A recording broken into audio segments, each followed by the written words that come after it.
ഈശോ മിശിഹായിൽ ഏറ്റവും സ്നേഹിക്കപ്പെട്ടവരെ, ക്രിസ്മസിന് ശേഷം, ഈശോയുടെ പിറവി തിരുനാളിന് ശേഷം നമ്മളെല്ലാവരും ഇപ്പോൾ ഒരുപാട് ആഘോഷങ്ങളിലാണ്. തിരുനാളുകൾ, ഈ ദിവസങ്ങളിലെല്ലാം തിരുനാളുകൾ തുടങ്ങുകയാണ്. എല്ലാ ദേവാലയങ്ങളിലും തിരുനാളുകൾ ആഘോഷിക്കുകയാണ്.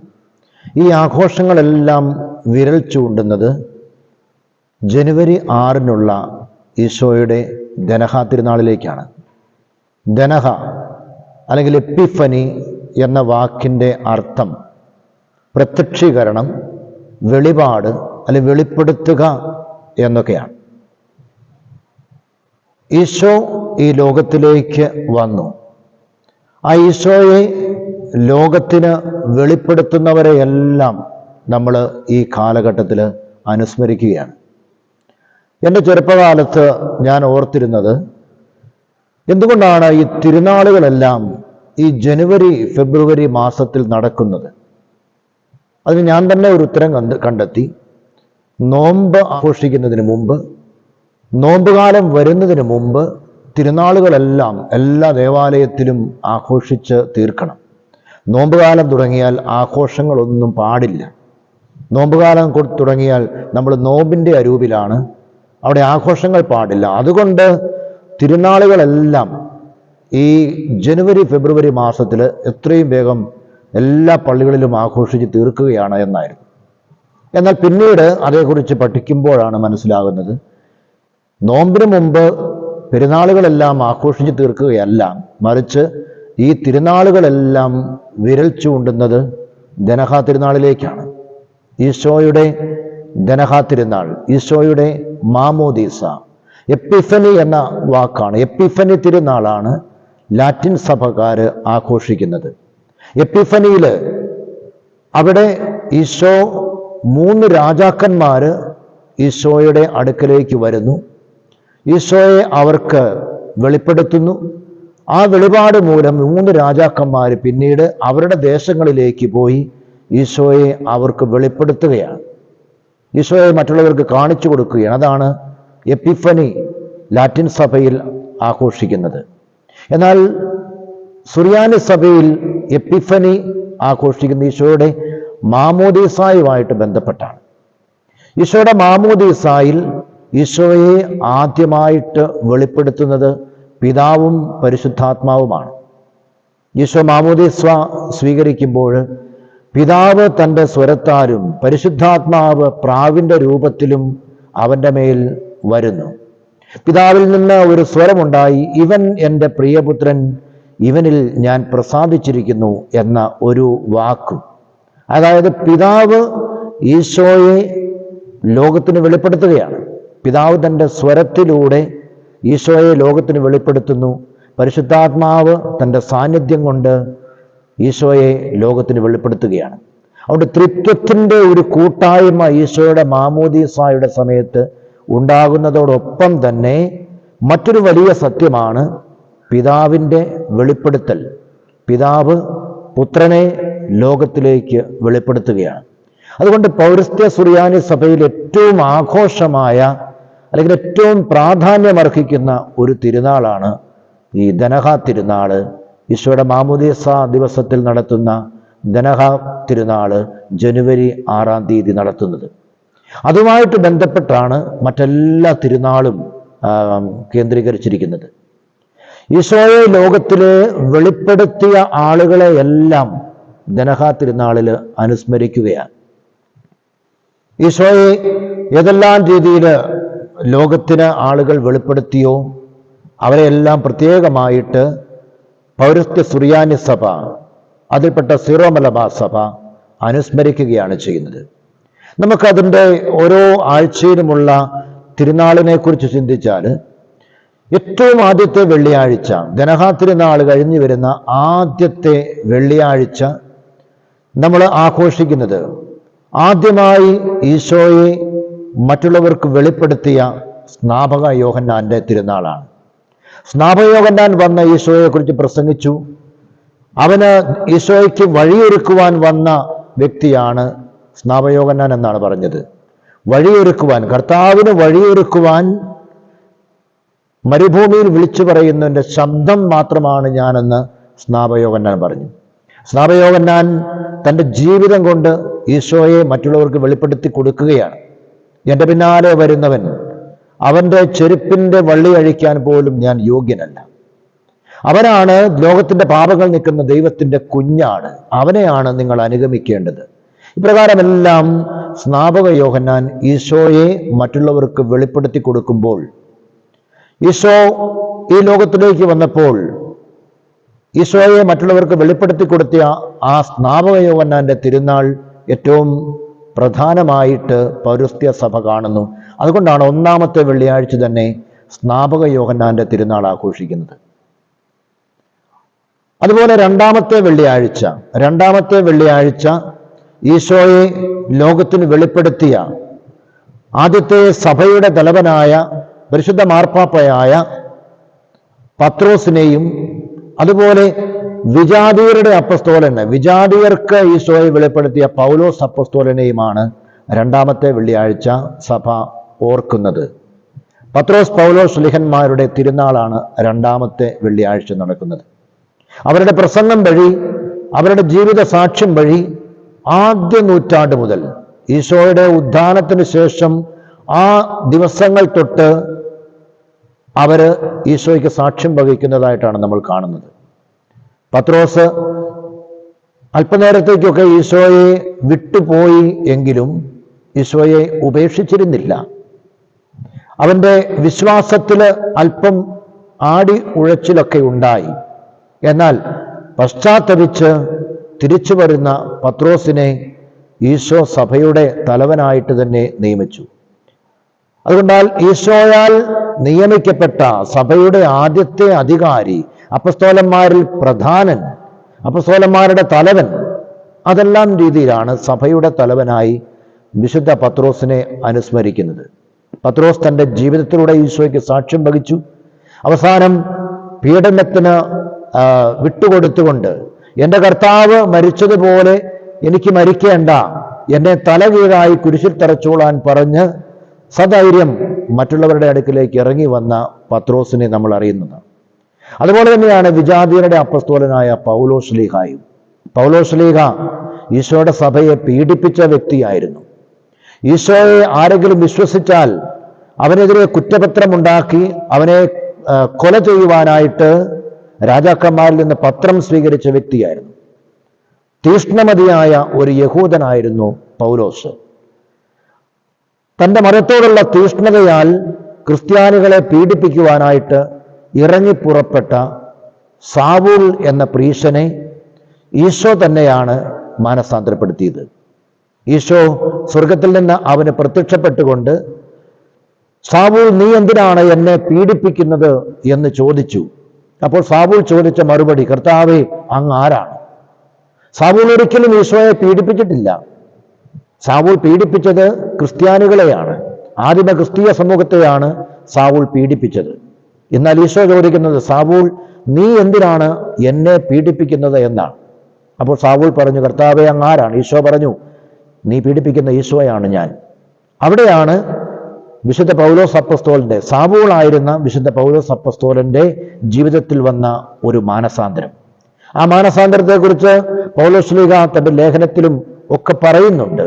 ഞാൻ മാനസാന്തരപ്പെട്ടതിനെ കുറിച്ച് അപ്പസ്തോല നടപടിയിൽ തന്നെ പൗലോസിന്റെ മാനസാന്തരത്തെക്കുറിച്ച് പറയുന്നുണ്ട്.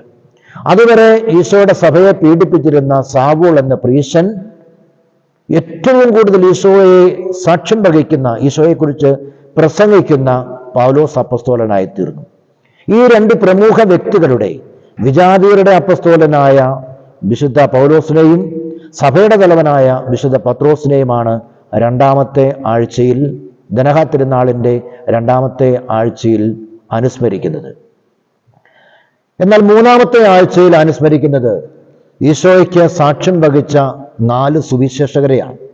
സുവിശേഷത്തിലൂടെ തങ്ങളുടെ ദൈവിക വെളിപാടിൽ അവർക്ക് ലഭിച്ച ആ ഗ്രന്ഥം, ദൈവം അവർക്ക് പറഞ്ഞു കൊടുത്ത ആ വാക്കുകൾ പുസ്തകത്തിൽ പകർത്തി അവര് ഈശോയെക്കുറിച്ച് ലോകത്തെ അറിയിച്ചു.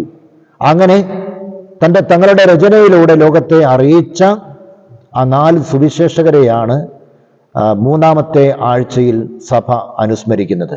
നമുക്ക് ഓരോ വ്യക്തികളെക്കുറിച്ചും വിശദീകരിക്കുവാനായിട്ട് സമയമില്ല.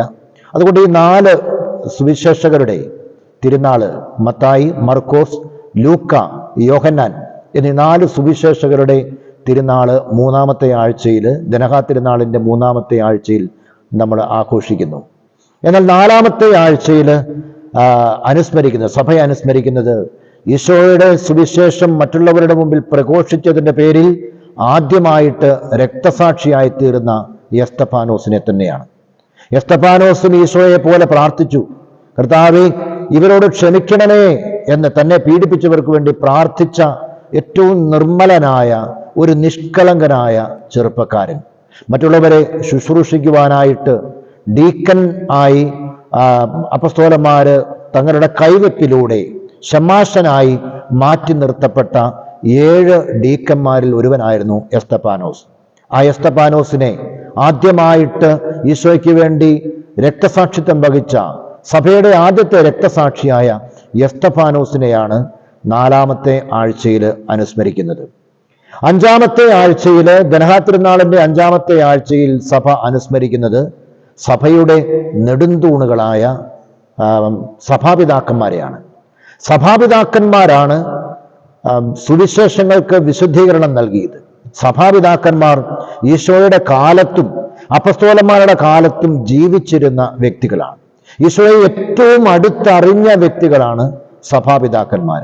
അതുകൊണ്ട് ഈശോയെ മറ്റുള്ളവർക്ക് കാണിച്ചു കൊടുക്കുവാൻ തങ്ങളുടെ രചനയിലൂടെയും തങ്ങളുടെ പ്രസംഗങ്ങളിലൂടെയും തങ്ങളുടെ ജീവിതത്തിലൂടെയും ഒക്കെ ഈശോയെ മറ്റുള്ളവർക്ക് കാണിച്ചു കൊടുക്കുവാനും സഭയെ വളർത്തിയ സഭയുടെ നെടുംതൂണുകൾ എന്നറിയപ്പെടുന്ന സഭാപിതാക്കന്മാരെ അനുസ്മരിക്കുകയാണ് 5ാമത്തെ ആഴ്ചയിൽ. 5ാമത്തെ ആഴ്ചയിൽ പ്രത്യേകമായിട്ട് പൗരസ്ത്യ സുറിയാനി സഭ അല്ലെങ്കിൽ സീറോ മലബാർ സഭ അനുസ്മരിക്കുന്നത് ഗ്രീക്ക് സഭാപിതാക്കന്മാരെയാണ്. ഗ്രീക്ക് സഭാപിതാക്കന്മാർ ആരാണെന്നൊക്കെ വിശുദ്ധീകരിക്കുന്നത് മറ്റൊരു പ്രസംഗത്തിൽ നമുക്ക് കാണാവുന്നതാണ്. 6ാമത്തെ ആഴ്ചയിൽ പൗരസ്ത്യ സുറിയാനി സഭ അനുസ്മരിക്കുന്നത് സുറിയാനി സഭാപിതാക്കന്മാരുടെ തിരുനാളാണ്. ഗ്രീക്ക് സഭാപിതാക്കന്മാരെ പോലെ അല്ലെങ്കിൽ ലാറ്റിൻ സഭാപിതാക്കന്മാരെ പോലെ സുറിയാനി സഭയുടെ നെടുംതൂണുകളായ സുറിയാനി സഭാപിതാക്കന്മാരെയാണ് 6ാമത്തെ ആഴ്ചയിൽ സിറോ മലബാർ സഭ അല്ലെങ്കിൽ പൗരസ്ത്യ സുറിയാനി സഭ അനുസ്മരിക്കുന്നത്. അവരുടെ തിരുനാളാണ് ആഘോഷിക്കുന്നത്. എല്ലാ സുറിയാനി സഭാപിതാക്കന്മാരെയും ഒന്നുചേർന്ന് ആഘോഷിക്കുകയാണ്. 7ാമത്തെ ആഴ്ചയിൽ നമ്മൾ ആഘോഷിക്കുന്ന തിരുനാൾ പ്രാദേശിക സഭയുടെ മധ്യസ്ഥൻ്റെ അല്ലെങ്കിൽ മധ്യസ്ഥയുടെ തിരുനാളാണ്. പ്രാദേശിക സഭയുടെ മധ്യസ്ഥർ എന്ന് പറയുമ്പോൾ നമ്മുടെ ഇടവക ഒരു പ്രാദേശിക സഭയാണ്, അല്ലെങ്കിൽ സീറോ മലബാർ സഭ ഒരു പ്രാദേശിക സഭയാണ്. സീറോ മലബാർ സഭയുടെ വിശുദ്ധനായ വിശുദ്ധ തോമാശ്ലീഹായെ അനുസ്മരിക്കുന്നു. അല്ലെങ്കിൽ നമ്മുടെ ഓരോരുത്തരുടെയും ഇടവകയുടെ മധ്യസ്ഥരായ വിശുദ്ധരെയാണ് 7ാമത്തെ ആഴ്ചയിൽ നമ്മൾ അനുസ്മരിക്കുന്നത്. ഓരോ ഇടവകയ്ക്കും ഓരോ മധ്യസ്ഥരുണ്ട്. ഈ ഇടവക മധ്യസ്ഥരൊക്കെ ഈശോയ്ക്ക് സാക്ഷ്യം വഹിച്ച വ്യക്തികളാണ്. അവരൊക്കെ ഈശോയെ മറ്റുള്ളവർക്ക് കാണിച്ചു കൊടുത്തതാണ്. അവരുടെ ജീവിതത്തിലൂടെ, അവരുടെ ജീവിതത്തിലുള്ള സഹനത്തിലൂടെ അവരുടെ ജീവിതത്തിൽ സുവിശേഷം ഇപ്രകാരമാണ് പ്രസംഗിച്ചത്. അതിന് സഭ നൽകിയ വിലയാണ്. അവരുടെ മരണത്തിന് ശേഷം ഈശോയുടെ അടുക്കിലേക്ക് എടുക്കപ്പെട്ടത് കൊണ്ട്, അവരെല്ലാം വിശുദ്ധ ഗണത്തിലേക്കായിരിക്കുന്നത് കൊണ്ട് ഈശോയെ ഈ ലോകത്തിൽ വെളിപ്പെടുത്തിയ വിശുദ്ധരെ ഓരോ പ്രാദേശിക സഭയുടെ അല്ലെങ്കിൽ ഓരോ ഇടവകയുടെയും മധ്യസ്ഥനായിട്ട് ഉള്ള വ്യക്തികളുടെ തിരുനാൾ നമ്മൾ 7ാമത്തെ ആഴ്ച അനുസ്മരിക്കുമ്പോൾ എല്ലാ ആഴ്ചയും, എല്ലാ 7ാമത്തെ ആഴ്ച എല്ലാ പള്ളികളിലും തിരുനാളുകളാണെങ്കിൽ പരസ്പരം സഹായിക്കുവാനോ ഒന്നും സാധിക്കുന്നില്ല. അതുകൊണ്ട് സൗകര്യാർത്ഥം ഈ 7ാമത്തെ ആഴ്ചയിലെ വിശുദ്ധരുടെ തിരുനാൾ അല്ലെങ്കിൽ സഭാ മധ്യസ്ഥരുടെ തിരുനാൾ നമ്മൾ മറ്റ് ആഴ്ചകളിലേക്ക് മാറ്റി ആഘോഷപൂർവം അത് നടത്തുന്നതാണ്. ഒരർത്ഥത്തിൽ ഇവരെല്ലാവരും ഈശോയെ മറ്റുള്ളവർക്ക് കാണിച്ചു കൊടുത്തതാണ്. പരിശുദ്ധ അമ്മ ഈശോയെ ലോകത്തിന് നൽകിയ വ്യക്തിയായതുകൊണ്ട് പരിശുദ്ധ അമ്മയുടെ തിരുനാൾ ആഘോഷിക്കുന്നു. വിശുദ്ധ യോസേപ്പ് പിതാവ് ഈശോയെയും പരിശുദ്ധ അമ്മയെയും സംരക്ഷിച്ചത് കൊണ്ട് യോസേപ്പ് പിതാവിന്റെ തിരുനാൾ ആഘോഷിക്കുന്നു. തിരുക്കുടുംബത്തിന്റെ തിരുനാൾ നമ്മൾ ആഘോഷിക്കുന്നുണ്ട്. എസ്തഫാനോസിന്റെ തിരുനാൾ ആഘോഷിക്കുന്നുണ്ട്. മറ്റനേകം വിശുദ്ധരുടെ, സ്നാപക യോഹന്നാന്റെയും അതുപോലെ സെബസ്ത്യാനൂസിൻ്റെയും അതുപോലെ വിശുദ്ധ കൊച്ചുത്രേസ്യായുടെയും അങ്ങനെ എല്ലാ വിശുദ്ധരുടെയും നമ്മുടെ ഇടവകയുടെ മധ്യസ്ഥൻ ആരാണോ ആ മധ്യസ്ഥരുടെ എല്ലാം തിരുനാളുകൾ സൗകര്യാർത്ഥം ഈ 7-ാമത്തെ ആഴ്ചയ്ക്ക് പകരം മുൻപോട്ട് ഈ ജനുവരി ഫെബ്രുവരി മാസത്തിൽ എപ്പോഴെങ്കിലുമൊക്കെ അനുസ്മരിക്കുന്നതാണ്. കാരണം അവരെല്ലാവരും അവരുടെ ജീവിതത്തിലൂടെ ഈശോ മിശിഹായെ ലോകത്തിന് വെളിപ്പെടുത്തിയതാണ്. ദനഹ, അവരെല്ലാം ദനഹ ആയതാണ്, കർത്താവിനെ മറ്റുള്ളവർക്ക് വെളിപ്പെടുത്തിയതാണ്. അതുകൊണ്ടാണ് അവരെയെല്ലാം സഭ അനുസ്മരിക്കുന്നത്. എന്നാൽ 8-ാമത്തെ ആഴ്ചയിൽ സഭ അനുസ്മരിക്കുന്നത് ഈശോയ്ക്ക് വേണ്ടി ഈ ലോകത്തിൽ ജീവിച്ച നല്ല ക്രിസ്ത്യാനികളായി മരിച്ച, ഈശോയെ തങ്ങളുടെ ജീവിതത്തിൽ പകർത്തിയ, തങ്ങളുടെ കുടുംബത്തിൽ ഈശോയെ മറ്റുള്ളവർക്ക് കാണിച്ചു കൊടുത്ത, തങ്ങളുടെ മക്കളെയും അല്ലെങ്കിൽ കൊച്ചുമക്കളെയും ഒക്കെ വിശ്വാസത്തിലേക്ക് വളർത്തിയ, മരിച്ചുപോയ എല്ലാ വിശ്വാസികളെയും സഭ അനുസ്മരിക്കുകയാണ്. പ്രത്യേകം സീറോ മലബാർ സഭ മരിച്ച വിശ്വാസികളുടെ തിരുനാളായിട്ട് ആഘോഷിക്കുന്നത് ദനഹ കാലത്തിലെ അവസാനത്തെ വെള്ളിയാഴ്ചയാണ്. കാരണം എല്ലാ മരിച്ചവരും, എല്ലാ ഈശോയിൽ മരിച്ച എല്ലാ വിശ്വാസികളും ഒരർത്ഥത്തിൽ അല്ലെങ്കിൽ മറ്റൊരർത്ഥത്തിൽ മറ്റുള്ളവരുടെ മുമ്പിൽ ഈശോയെ വെളിപ്പെടുത്തിയ വ്യക്തിയാണ്. അവരായിരിക്കുന്ന സമൂഹത്തിൽ ഈശോയെ മറ്റുള്ളവർക്ക് വെളിപ്പെടുത്തിയ വ്യക്തികളാണ്. അതുകൊണ്ട് അവരെ എല്ലാവരെയും, മരിച്ച വിശ്വാസികളായ എല്ലാ വ്യക്തികളെയും സഭ അനുസ്മരിക്കുന്നത്. മരിച്ച വിശ്വാസികൾ എല്ലാവരും തന്നെ ഈശോയ്ക്ക് വേണ്ടി ജീവിച്ചവരാണ്. അവരെല്ലാവരും ഈശോയുടെ സഭയുടെ ഓരോ അവയവങ്ങളുമായിരുന്നു. അതുകൊണ്ട് ഈശോയിൽ മരിച്ച, ഈശോയുടെ ശരീരത്തിലെ ഓരോ അവയവത്തെയും ഈശോയുടെ സഭ, ഈശോയുടെ ശരീരത്തിലെ അംഗങ്ങളായ നാം എല്ലാവരും ആ 8-ാമത്തെ ആഴ്ച അനുസ്മരിക്കുകയാണ്. അതിനുശേഷമാണ് നോമ്പിലേക്ക് പ്രവേശിക്കുന്നത്. അവിടെ നോമ്പിന് മുമ്പുള്ള ആഴ്ചയിൽ സകല മരിച്ചവരുടെയും തിരുനാൾ പൗരസ്ത്യ സുറിയാനി സഭ അല്ലെങ്കിൽ സീറോ മലബാർ സഭ അനുസ്മരിക്കുന്നതിന് ഒരു കാരണവും ഇതാണ്. കാരണം അവരെല്ലാവരും ഈശോയെ മറ്റുള്ളവരുടെ മുമ്പിൽ വെളിപ്പെടുത്തിയവരാണ്. ഓരോ ദനഹ ആയി തീർന്ന വ്യക്തികളാണ്. പ്രിയപ്പെട്ടവരെ, ഈ തിരുനാളുകളെല്ലാം ആഘോഷിക്കുമ്പോൾ നമ്മളൊക്കെ ഏറെ സന്തോഷവാന്മാരാണ്, ഏറെ സന്തോഷവതികളാണ്. നമ്മളെല്ലാവരും പ്രദക്ഷിണമായി തിരുനാളിൽ പങ്കെടുത്തുകൊണ്ട് ഈശോയെ മറ്റുള്ളവർക്ക് കാണിച്ചു കൊടുക്കുകയാണ്. വിശ്വാസത്തിൻ്റെ ഒരു പ്രഘോഷണമാണ് ഓരോ പ്രദക്ഷിണവും. ആ പ്രദക്ഷിണത്തിൽ ഈശോയെയും അല്ലെങ്കിൽ ഈശോയെ മറ്റുള്ളവർക്ക് വെളിപ്പെടുത്തി കൊടുത്ത എല്ലാ വിശുദ്ധരെയും നമ്മൾ അനുസ്മരിക്കുകയാണ്. അവരെ നമ്മൾ ബഹുമാനിക്കുകയാണ്. സകല വിശുദ്ധരെയും നമ്മൾ ബഹുമാനിക്കുകയാണ്. സകല മരിച്ചവരെയും നമ്മൾ ഓർക്കുകയാണ്.